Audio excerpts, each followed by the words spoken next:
بصوا يا جماعة، هنشرح التمبل ده الميتا تريد ذات نفسها عشان تبقى مريحة لعينك.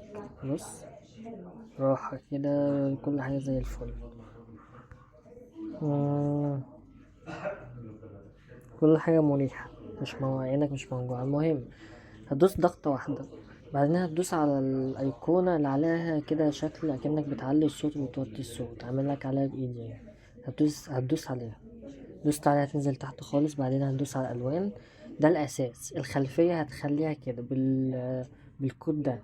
هتكتب 052822 ايه، ده الكود اللي هتكتبه عشان يطلعك نفس الخلفية بتاعتي. وتقريبا ما عملتش حاجة تانية، بس ادي الأكواد كلها برضو هتكتبها لو عايز. كده انا بوريك كل الأكواد.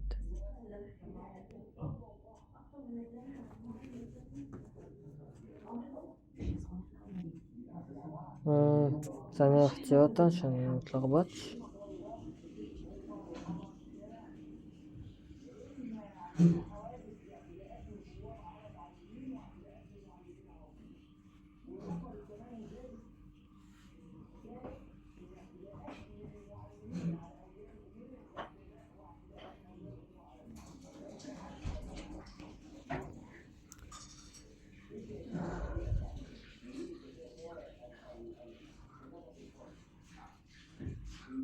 بس ودي الإعدادات بتاعتنا.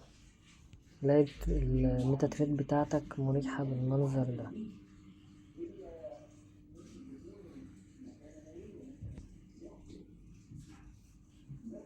في تمبلت كمان لونه اصفر وازرق والخلفيه سودا، بس انا مش شايف ان هي مريحه للعين، فبنزلها عادي تليجرام الصوره دي.